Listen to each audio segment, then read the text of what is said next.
Hi and welcome back to the Glory Days. This is episode 19 and we are about to complete our Champions Cup group stage. Our matches against Lokomotiv Moscow and Arsenal will be shown, and currently it's a very tight group. So we sit in second place with 5 points, Leipzig in third, and our final game of the group will be Arsenal, who are sitting top with 10 points and have been much better than everyone else in this group so far. Couple of interesting looking groups. So Feyenoord are sitting top of Group B above PSG and Atletico Madrid. Benfica and Ajax sitting above Zebra, and the other ones are pretty much as you would expect.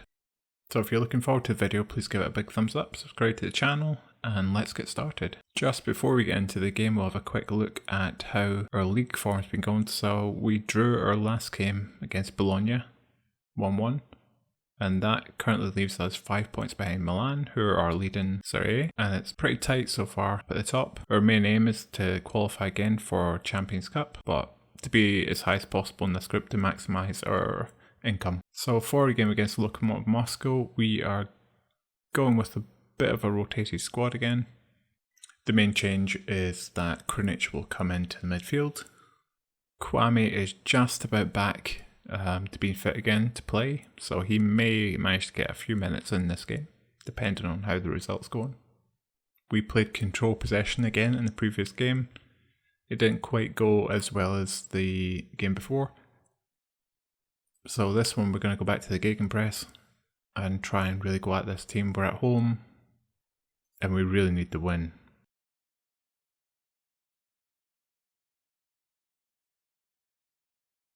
So our form has been 3 wins, 2 draws in the last 5 games. Lokomotiv Moscow have had 3 losses in their last 4 games. And the game kicks off. So we're going to go pretty fast paced in this one. We'll be attacking from the start. We want to see us get lots of goals. And we're down with an opportunity to start with Gonzalez, gets the ball in for Krunic. And Krunic gets in with the header. He's not played much games this season. It's a pretty simple one. He gets to the byline, tries to get the cross in, but it's defended, gets it back in again, and the second attempt worked for Krunic. It's 1-0 up at 6 minutes, and more like how we should have been playing against Lokomotiv Moscow in our last game. Odriozola comes on the right now, managed to get a ball in. Vlahovic looks like he was impeded.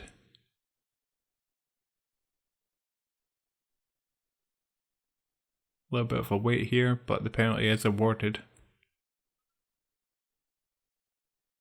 And I would expect Polgar to be stepping up here. He does. And he scores again. He's quite reliable from the spot. 4th goal from the season. 2-0 up in 12 minutes. It's looking good so far. And again we have another opportunity with Jota now to Torreira. Playing a little bit around our defence. Krunic involved.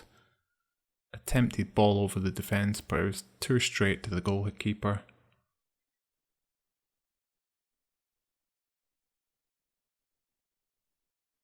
And we get another opportunity. Milenkovic running forward to Gonzalez. Krunic again involved. Jota. Baraghi. To the byline. Cross in, but it's a very poor ball which goes all the way over to the other side to Odriozola, who gets his cross in, but Gonzalez couldn't make the most of it. This would be a good result though, because if all the other results go our way, we could see ourselves qualifying from this game. Which means we wouldn't need anything from the Arsenal game, which would be great because Arsenal seem like they're a lot better than us.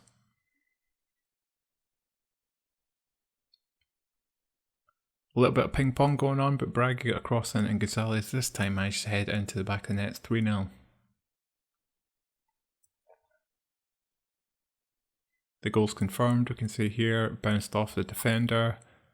Torreira got involved. Again, it bounced off the defender, but Bragg managed to get a cross in, which was a lot more accurate, and Gonzalez headed home. This will do us wonders for our morale. Form hasn't been as reliable this season as it has last season.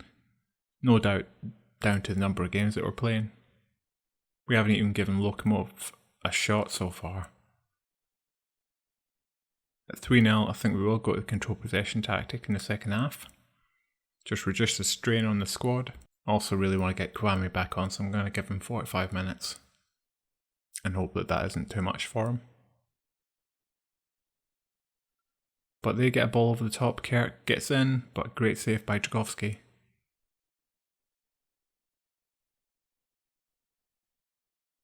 Fabregas with the ball in. Very poor free kick there, but Polgar picks up, plays it Milenkovic, who's all the way in the box now. Martinez also in there, shoots like he's a striker, but it doesn't go in. Jota's played a lot of games so far this season. Bring on Bonaventura.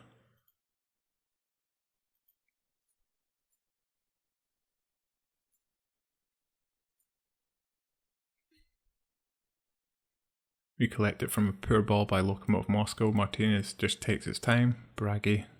We're going to keep this ball as long as we can. Continuing slowly down this left hand side.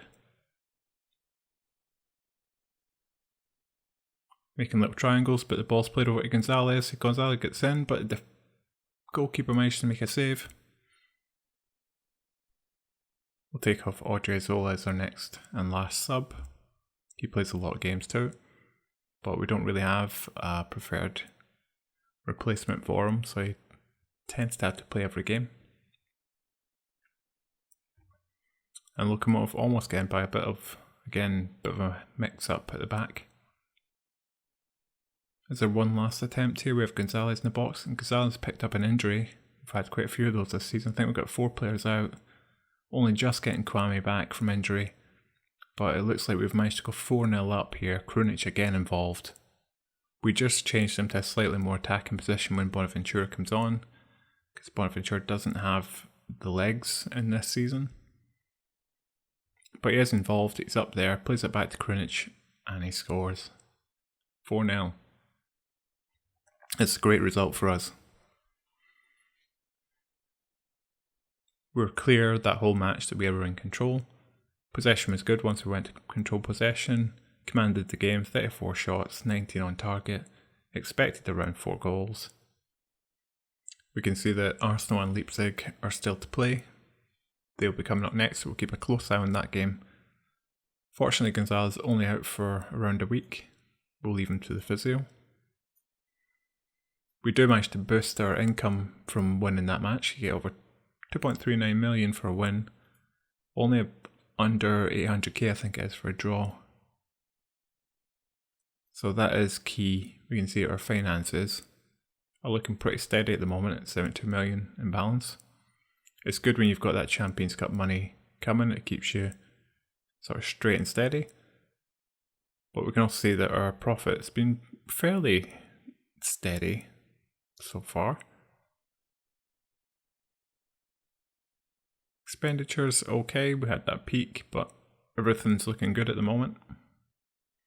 So I've just had confirmation that Arsenal beat Leipzig 1-0 with a Pepe penalty.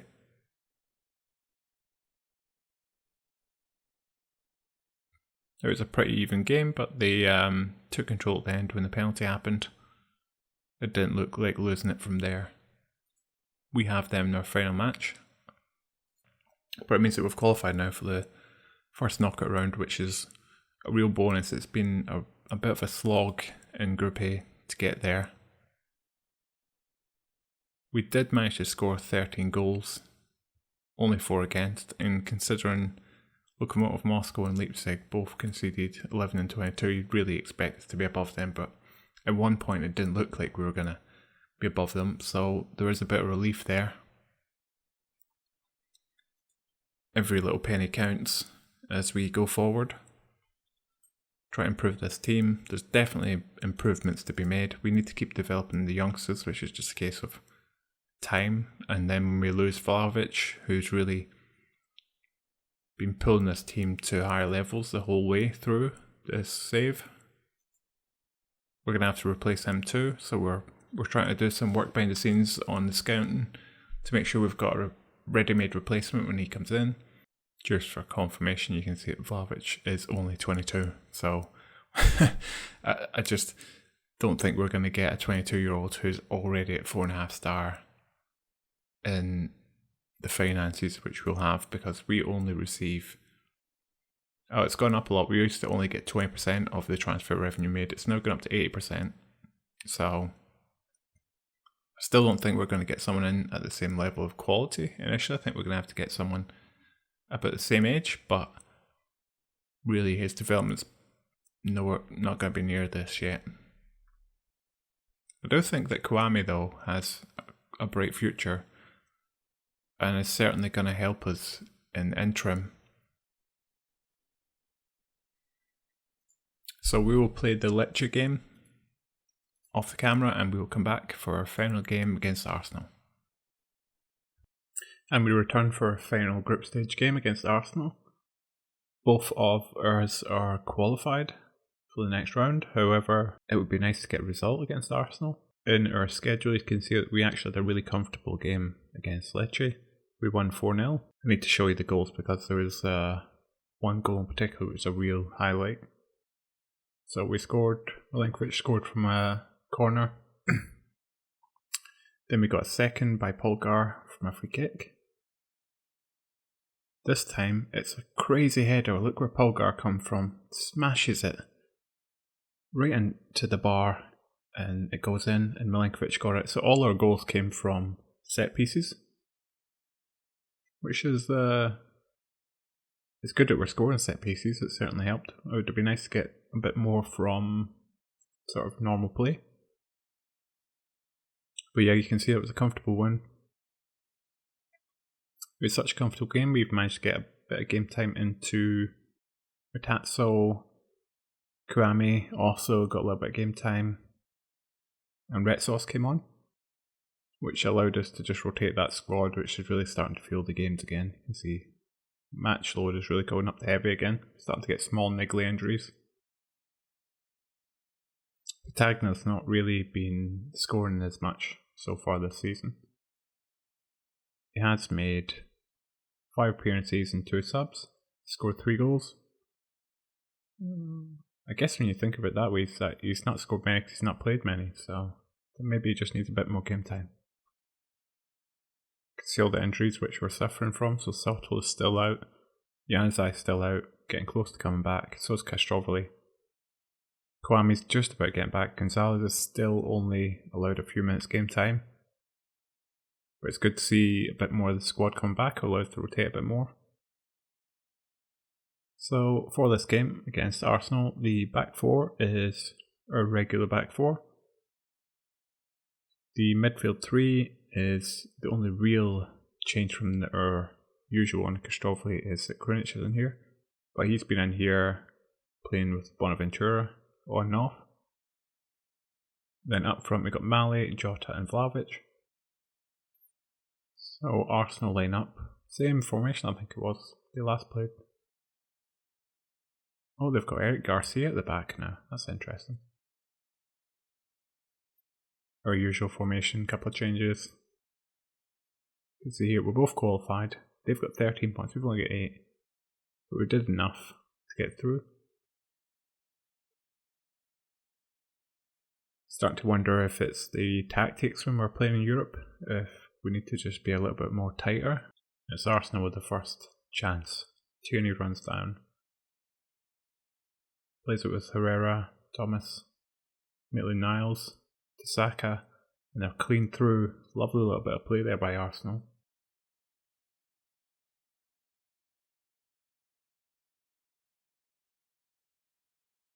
They got it again from the corner, but Vlahovic managed to pick it off them. We don't manage to do anything with the ball. Another highlight to Arsenal to get in there, and we clear it off the line. It was Baragi who cleared it off, and Jota's got a chance to run down. He keeps going. He's taken out by Smith Rowe. Not even a yellow card. We don't look like we're playing particularly well again. There's just something about our formation or tactics in Europe that's just not quite working. Arsenal, much better team than us. That whole half deserved to at least be 1-0 up. We cleared that one off the line. Don't think we can really be happy with that first half performance. It's Arsenal highlight again. They come at us. Smith Rowe this time. Right in the edge of our box, Herrera. Thomas, Odegaard, pulling the strings in there. Saka again comes in.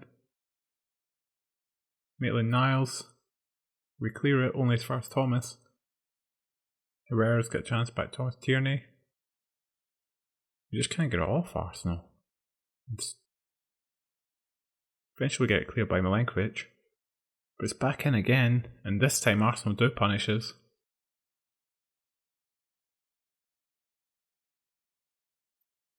I feel that they're just coming through the middle. All this play, there was so many players in the middle, somehow we couldn't get the ball off them. Because of that, I'm going to change to his more natural position as a ball-winning midfielder. Have him back there, try and shore us up. Krunic more box-to-box, so he's doing a bit of work both back and forward.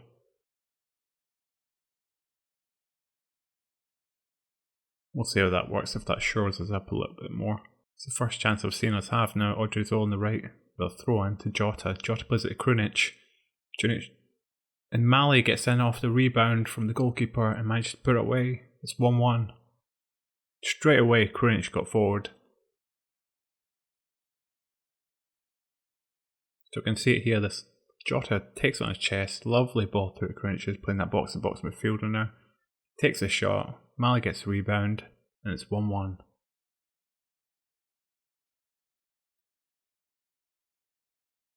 Some tired legs out there. Igor changes. Igor comes on. Gonzalez comes on. Freshen up our front a little bit. But it's Arsenal who've got the attack. Odegaard plays it in. And the header's over the bar.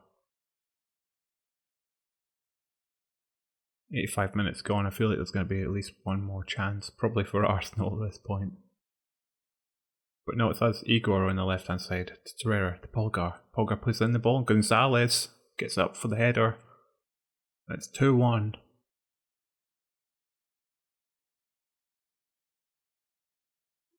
So Igor, sub, plays in the throw-in. Polgar, who we just changed to that box-to-box midfielder role, gets the ball into Gonzalez, the other sub. And as a result, we score our second goal. And we get the result away at Arsenal, which is quite surprising, really. When I did see the matchup, it said that we're two evenly matched teams. We did draw with them 1-1 before at home.